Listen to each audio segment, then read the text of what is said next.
Olá, telespectadora e telespectador do canal 6 da NET, Núcleo Educação e Cultura, TV Comunitária do Rio de Janeiro, também transmitindo online tvcrio.org.br. Conosco hoje, a quem já agradecemos a sua presença aqui, o nosso convite, Abílio Tozini. Seja bem-vindo, Abílio. Francisco Soriano, eu é que agradeço. Irmão franciscano, até no nome. Não, na verdade, quem agradece você é a nossa mãe natureza, porque você é um franciscano e não poderia deixar de ser também um ambientalista, porque o São Francisco era aquele que tratava o irmão Sol, tratava também do irmão Passarinho e com o irmão Passarinho. Né? Somos todos irmãos. Abílio, você é uma cachoeira, né, de ideias e também carrega, assim, eu não sei como é que você aguenta carregar tantas bandeiras. Eu te conheci e fomos juntos sindicalistas, fizemos trabalhos também, muitos outros, junto ao povo brasileiro, de melhorar o nível de consciência, ou tentar melhorar, ou achar que estamos melhorando, né? Eu queria hoje tirar de você mais uma coisa que está nos preocupando muito, e a parte que você parece que com mais assim energia e total convicção você se entrega mais hoje, nos dias de hoje. Meio ambiente. Fala um pouquinho para a gente a quantas anda, novo governo, novo ano, as ameaças, talvez as esperanças também, né? Porque a luta vai talvez nos trazer frutos. Soriano, eu cada vez mais me convenço que a humanidade aprende pela dor. E ouço muitos meios de comunicação tradicionais, ouço rádio o tempo todo. Eu não tenho televisão, mas quando estou em casa de amigos, assisto televisão. Hoje mesmo, na hora do almoço, estava assistindo o noticiário. E o que eu sinto é que as pessoas parece que elas estão anestesiadas e não compreendem o que elas ouvem. Elas ouvem que vai se poder derrubar árvores para plantar capim, para plantar soja, assorear os rios, secar as nascentes, porque o agronegócio passa a mandar, inclusive na questão ambiental. O Ministério do Meio Ambiente, nesse governo que tomou posse no dia 1º de janeiro, foi completamente esvaziado. Controles de questões ambientais relevantes desapareceram do Estado, não é do governo que tomou posse, do plano de Estado. Partes significativas foram transferidas para o controle do Ministério do Agronegócio, que é o Ministério do Agronegócio, que trabalha para produzir o máximo possível da terra, usando venenos, os agrotóxicos, adubos químicos, ignorando que o solo em si ele é um ser vivo. O solo, se ele não for tratado como um ser vivo, com carinho, para que a vida que existe ali seja preservada, os micro-organismos, as folhas em decomposição, os restos de planta em decomposição, se tudo for envenenado, saneado, o solo se torna só mineral e morre. Ana Primavera, que introduziu os conceitos primordiais de agroecologia, ela foi homenageada pelo CREA Rio de Janeiro, Conselho Regional de Engenharia e Agronomia, há 2 anos atrás, no Prêmio CREA de Meio Ambiente. E ela falou em poucas palavras, uma senhora de mais de 90 anos, sobre a importância de tratar o solo como um organismo vivo. O agronegócio trata o solo como uma máquina de fazer dinheiro. Maximiza a produção. É para matar a fome da humanidade? Não. É para aumentar a concentração de riqueza no bolso de mega empresários do agronegócio. Os mesmos que pegam empréstimos no Banco do Brasil a juros insignificantes e sempre que a dívida do chamado agronegócio, dos latifundiários vai vencer, eles vão lá e conseguem, com manobras políticas, rolar a dívida e nunca pagam. Eles devem, de previdência, quantidades significativas. Se o agronegócio pagasse o que deve ao Brasil, algo da ordem de bilhões de reais, resolveria muito dos nossos problemas de falta de recursos para a chamada população mais carente. Em termos do meio ambiente, desregulamentar para facilitar o desmatamento da floresta amazônica, do que resta de Mata Atlântica, do Cerrado, do Pantanal, até mesmo da Caatinga, que tem uma riqueza, o bioma Caatinga tem uma riqueza, é destruir o futuro do próprio país. A floresta amazônica, por exemplo, demonstrado pelo INPE, Instituto Nacional de Pesquisas Espaciais, joga toneladas de água para a atmosfera. Sim. Essas toneladas de água na forma de vapor, elas são trazidas pelo vento para a região sudeste. E em grande parte do ano, as chuvas que caem na região sudeste são essa umidade que vem dos chamados rios voadores da floresta amazônica. Se passar de 30% a 40% de desmatamento na floresta amazônica, esses rios voadores tendem a secar. A escassez de chuvas na região sudeste vai causar transtornos gigantescos, porque é uma região que é celeiro até mesmo na produção dos cereais do agronegócio. Então, o impacto ambiental é gigantesco. A desregulamentação na questão do licenciamento ambiental, porque o IBAMA, ICMBio, os institutos de meio ambiente dos estados, as secretarias de meio ambiente das prefeituras, onde tem secretarias de meio ambiente, criavam dificuldades para os empreendedores. Não é verdade, é uma falácia. Na realidade, esses órgãos de licenciamento ambiental se preocupavam para que os empreendedores tivessem licenciados as suas atividades econômicas, é verdade, geradoras de emprego e renda para a população, mas com cuidados com o meio ambiente. Então, quando você diminui o poder de fiscalização do IBAMA, do CMBio, das secretarias de Estado do meio ambiente em cada estado, das secretarias municipais de meio ambiente em cada município que tem essas secretarias funcionando, você está facilitando a ganância. Essa é a realidade. E esse programa, que é ligado à educação e à cultura, precisa fazer com que a população, o telespectador da TV comunitária, reflita qual é o seu grau de consciência e de participação em termos da preservação do meio ambiente. Hoje, há um discurso como se o meio ambiente fosse um vilão que atrapalha o progresso, a recuperação econômica, a geração de emprego. Não é verdade. As pessoas que passam isso para você são mentirosas, são seres que têm forma de ser humano, mas não são mais seres humanos. Hoje, Soriano, eu sou ouvinte de rádio. Uma das rádios que eu escuto é a Rádio Catedral. Hoje eu estava ouvindo um programa às 4 horas da tarde na Rádio Catedral, uma pessoa usando Nossa Senhora para fomentar ódio em relação à chamada esquerda, como se as pessoas que são de esquerda não fossem também religiosas.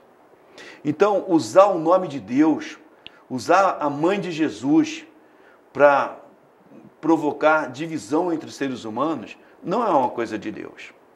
Quem está fazendo isso está errado. Esse cidadão que foi eleito, que colocou Brasil acima de tudo, Deus acima de todos, Deus criou o planeta paraíso, que é o planeta Terra, com todas as riquezas do meio ambiente. Então, o Deus verdadeiro, o Deus da criação, que foi criando gradativamente esse planeta paraíso e, por último, colocou o homem com seu livre-arbítrio na Terra, não quer a destruição do meio ambiente. Para gerar dinheiro para capitalistas, para empresários gananciosos, grupos empresariais. Esse Deus que criou esse planeta paraíso e que, com o passar do tempo, gerou o petróleo lá embaixo nas camadas, abaixo do pré-sal, aqui no caso do Brasil, não quer que o petróleo seja explorado de forma predatória para aumentar o lucro da Shell, da British Petroleum, da Exxon, das estatais chinesas, porque as estatais da China que vêm produzir o petróleo aqui, da China são estatais, da Noruega, a estatal norueguesa está aqui produzindo petróleo. Quando a Petrobras produz o petróleo, se preocupa com as questões ambientais. Abílio, sobre não tomar seu santo nome em vão, começa o decálogo, né, de Moisés, e as duas tábuas entregues lá no monte ao Moisés, não, amar a Deus sobre todas as coisas. Não tomar seu santo nome em vão. Isso é coisa de hipócrita, né? Com certeza. Até sobre esse aspecto. E depois, quem é cristão, até está proibido de fazer isso. Parecia que 10 mandamentos eram muitos, então Jesus Cristo resumiu em 2, amar a Deus e ao próximo como a ti mesmo. Hoje, você vê as pessoas pregando o extermínio dos pobres que estão dentro do movimento do Sem Terra, MST, como se fossem terroristas, porque o sistema de organização da sociedade gerou um monte de excluídos e alguns organizaram eles para que eles lutassem pela terra. E hoje, grande parte dos que são militantes do MST, na verdade, eles já não são mais sem terra, são pequenos produtores, têm pequenas porções de terra, e o MST hoje, sem usar veneno, é o maior produtor de arroz orgânico, arroz sem veneno do Brasil.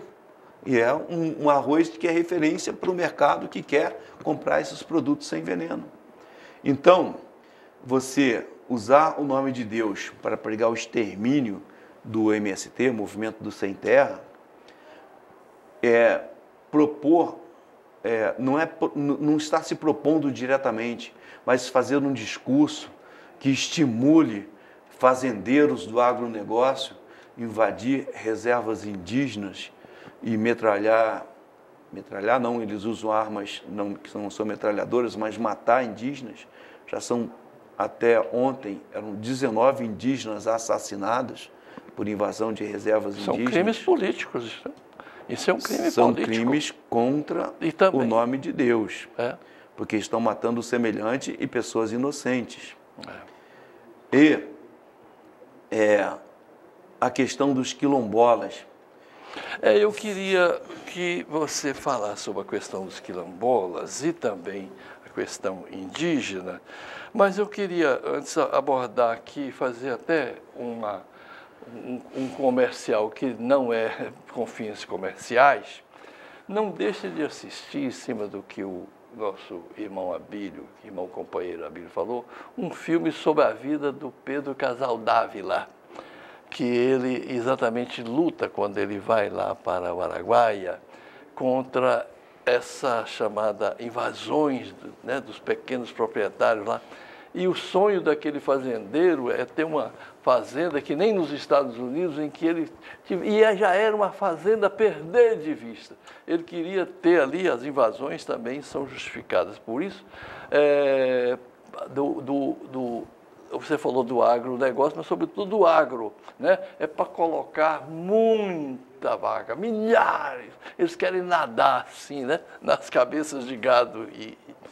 Então, esse filme, para nós todos que somos assim dessa filosofia humanista, eu acho que é de procurar de forma obrigatória assistir e divulgar a vida de Pedro Casaldávila. Então, Abílio, uma pergunta sobre o retrocesso que a gente está tendo aí com relação às garantias que os quilombolas sempre tiveram, e foram esses quilombolas que, desde a resistência dos quilombos, né, nos libertou da escravidão, e sobre os índios, que realmente eram os grandes proprietários do Brasil. O Brasil não foi descoberto, o Brasil foi ocupado. Se era um povo que aqui está, que era dono dessas terras todas, eram nossos índios, né? Então, por favor, Abílio, como é que está hoje? Atualiza para a gente aí. Essa parte do continente da América do Sul, que se transformou no Brasil, era um conjunto de nações indígenas. Tinham grandes grupos, tupis, guaranis, que no Rio de Janeiro tinham os tamoios. Eles ocupavam todo o Brasil. Chegaram os europeus com armas de fogo, Os índios eram, de certa forma, puros e inocentes. Num primeiro momento receberam os europeus de braços abertos, mas os europeus vieram com um sonho de dominação aqui no Brasil. Os portugueses, franceses, holandeses, na chamada América Espanhola, os espanhóis, na América do Norte, os ingleses, vieram com o sonho de dominar a terra. E os índios, quando perceberam que aqueles povos que estavam chegando queriam se apropriar do que era deles, ofereceram resistência. E a maior parte dos índios, que eram os que detinham a posse da terra nas Américas, foram assassinados. Os que sobraram, depois que se evoluiu um pouco, se teve a chamada libertação dos escravos, vamos falar depois da questão dos quilombolas, mas também os índios começaram a se organizar. Ora, nós tínhamos toda a extensão territorial do Brasil, mas queremos permanecer pelo menos com algumas reservas, para que nessas reservas, chamadas reservas indígenas, a gente consiga manter a nossa cultura. Essa é a reivindicação dos índios. Os mais jovens talvez não tenham conhecido um deputado federal chamado Juruna. Foi um deputado federal índio que foi eleito. E ele aprendeu muito rápido que o chamado homem branco falava uma coisa hoje, amanhã falava outra. Então o Juruna, toda vez que ia conversar com qualquer outro ser humano, ele levava um gravador. Por que esse gravador, Juruna? Porque eu preciso prender a sua voz do que você fala hoje para amanhã eu colocar para você ouvir o que você falou. Que você, homem branco, esquece muito rápido. Levava para os índios a pregação da mensagem do Evangelho, que é o amor ao próximo. Não podemos esquecer disso. A pregação do Evangelho de Jesus Cristo é o amor ao próximo. E o amor ao próximo, que significa respeitar o próximo. Criaram o Conselho Indigenista e ajudou também os índios a adquirirem consciência sobre os seus valores. Seus valores são valores que para eles são os valores deles, a sua forma de religião. Incorporar os ensinamentos de Jesus Cristo não significa que o índio tenha que abandonar seus valores culturais, a sua forma de expressar a religiosidade original. E tudo isso numa reserva indígena é mantido. Existem determinadas pessoas que veem a religiosidade dos outros como ignorância e que tem que se ir lá e impor à força uma evangelização, como se o índio, se não passasse a seguir determinados rituais, não tivesse chance de alcançar o reino de Deus. O curioso é que a maior parte dos índios, eles vivem num verdadeiro estado de paraíso. Eles não exploram as formas do corpo de forma de uma sexualidade devassiva, invasiva. Eles vivem nus, lá nas suas aldeias, no seu estado selvagem, e nem todos os índios saem agarrando todas as índias. E nem usando crianças nos seus saciares sexuais. Então, os índios, muitos deles, estão no estágio ainda de um paraíso, em respeito com a natureza. Eles não destroem a natureza. Os índios da Amazônia, eles viveram milhares de anos na Amazônia. Eles não precisaram desmatar. Eles não precisaram gerar novas formas de doença. Ninguém passava fome na Amazônia antes do ser branco chegar, chamado civilizado. Então, há uma cultura que tem que ser respeitada. Nos quilombolas, os quilombolas, quando eles perceberam que foram trazidos para o Brasil, os porões dos navios negreiros, para serem escravos, foram retirados do seio da mãe África à força. Não importa se foram traidores que colocaram eles nos porões, traidores negros também que colocaram eles nos porões dos navios negreiros, mas quem levou o suborno para os negros que se serviram de capatazes, para explorar como escravos seus próprios irmãos, e aqui no Brasil, os capatazes que andavam com chicote e pedaços de pau na mão para forçar o negro a trabalhar como escravo, não importa, tudo isso são coisas anticristãs. E os negros que adquiriram um senso de valorizar a sua cultura, se refugiaram nos quilombolas, e que depois a expansão da cultura da civilização europeia foram reduzindo a pequenas áreas, e os estudos históricos mostraram que há remanescentes quilombolas, e que durante o governo que esteve no poder de 2003 a 2014, reestruturou e devolveu para a população negra muitos desses pequenos territórios como quilombolas, e que agora estão ameaçados, quanto da área do imenso Brasil hoje são quilombolas. Por que ir lá querer invadir esses quilombolas para tomar essas poucas frações onde os negros se manifestam como remanescentes, como uma fonte da cultura original da África? Que ganância é essa sem fim? Quanto de Brasil existe que não é reserva indígena? Por que querer invadir as reservas indígenas? Que ganância é essa sem fim? Brasileiros e brasileiras, vocês votaram nesse sistema que permite cidadãos irem armados, invadir reservas indígenas, invadir quilombolas? Onde está o amor ao próximo do Deus acima de todos? Que Deus é esse? É o Deus do amor ao próximo ou o Deus do amor à ganância de querer tomar conta de tudo para uma parte da população que não é a maioria do povo? A maioria do povo hoje passa fome. Quem é que controla o território brasileiro nas grandes fazendas? Se formos ver, os grandes latifundiários têm ligações com políticos, deputados federais, senadores, e não é o filho do Lula que controla a fazenda, isso é uma grande enganação. E nem é dono da Friboi, né? Também não é dono da Friboi, está provado. Também não é dono da Oi, está provado. Então, nós vivemos hoje numa sociedade que é um mar de mentiras.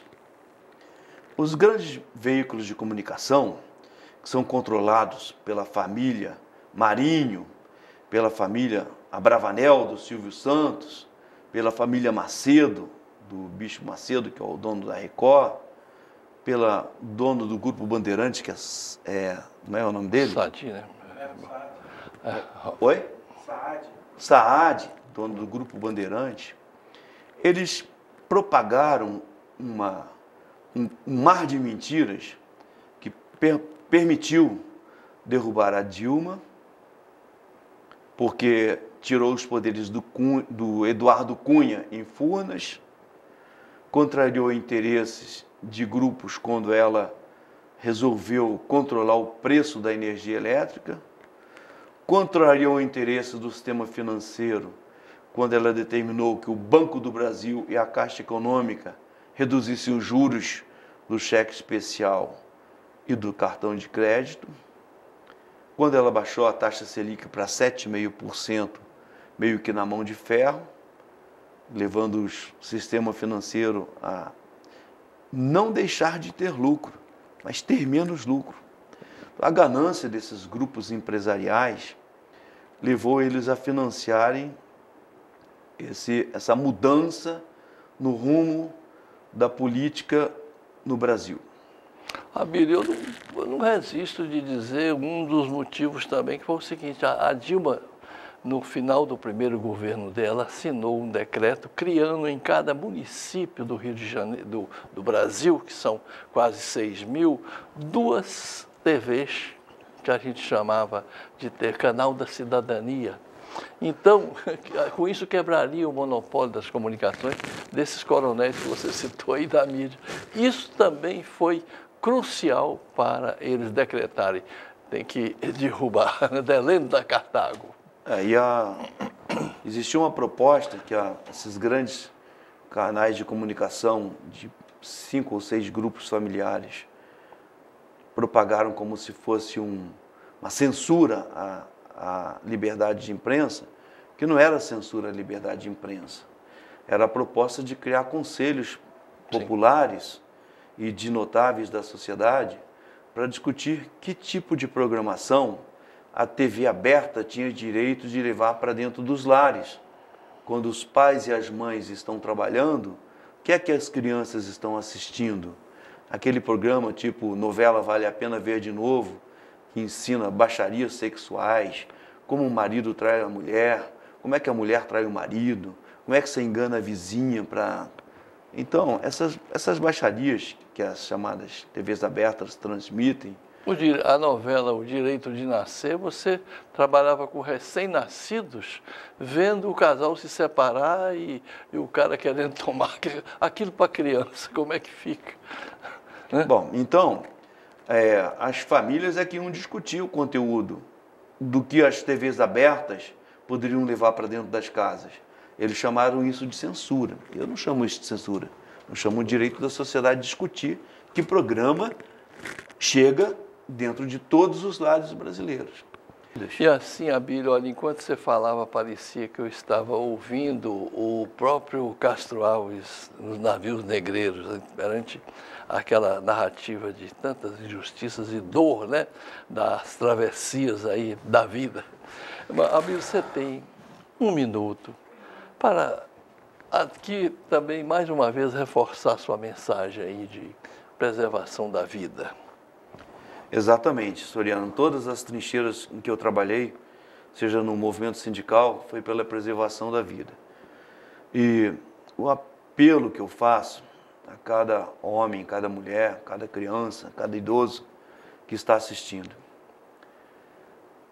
você tem que passar a olhar a vida como algo real. A vida não é uma mensagem que chega pelo WhatsApp, pelo Facebook. A vida é a vida que você sente.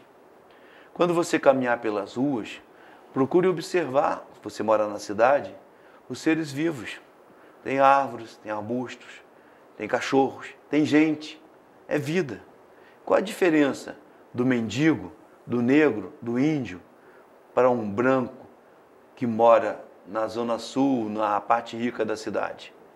Qual a diferença entre os seres humanos? Nenhuma.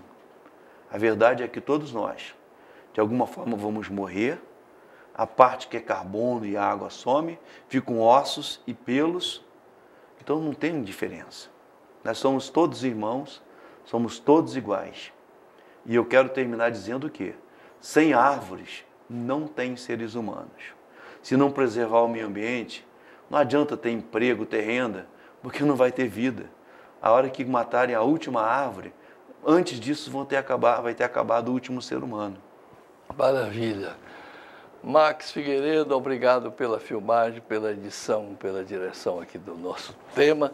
E Abílio, mais uma vez, a TV estará agradecido, sempre... irmão Francisco Soriano. De canais... Só chamar que eu volto. Estamos juntos. Muito obrigado. TV Comunitária, Canal 6 da NET, Núcleo Educação e Cultura. Muito obrigado pela sua audiência.